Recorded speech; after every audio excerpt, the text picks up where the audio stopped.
Posibleng humingi na ng tulong sa pulisya ang MMDA tuwing magkakasa sila ng clearing operations kasunod ng nahulikam na pananapak ng isang sinita sa mga enforcer.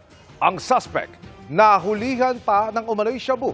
Nakatutok si Nico Wahe.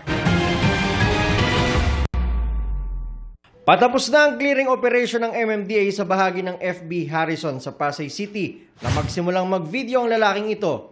Ang kinukunan niya ang dalawang MMDA enforcer na paalis na. Makikitang itinutok ng lalaki sa mukha ng isa sa mga enforcer ang cellphone.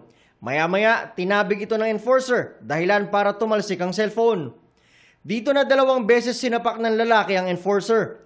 Nagkaroon ng pag-uusap, pero nang makakuha ng tiyempo, umisa pa ng suntok ang lalaki hanggang bumagsak ang enforcer na si Emerson Pagala.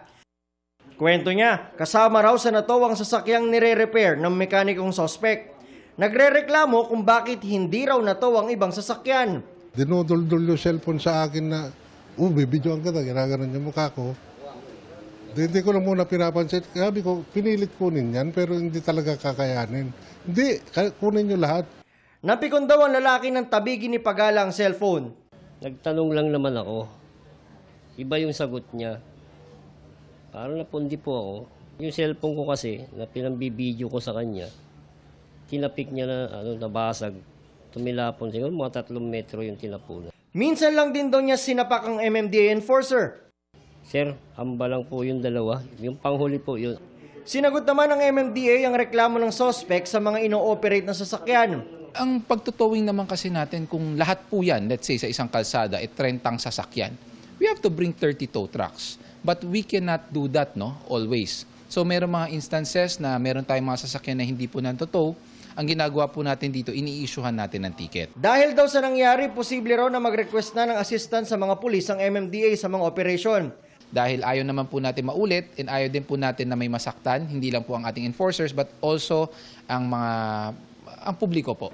Sa kasagsagan naman ng pagproseso sa pag-aresto sa suspect, nahulihan umano ito ng hinihinalang shabu. Found out na may dala rin pala ang nakita natin yung droga sa posisyon ng ating suspect. So yung naman grams, 0.2 grams lang naman yung dala ng tao. Hindi naman yan itinanggi ng suspect. Kung sa akin po nakita, yun na siguro. So gumagamit pa kayo, sir? Indirect assault at paglabag sa Comprehensive Dangerous Drugs Act ang ikakaso sa suspect. Humingi naman siya ng tawad kay Pagala. Para sa GMA Integrated News, Nico Wahe, nakatutok 24 oras.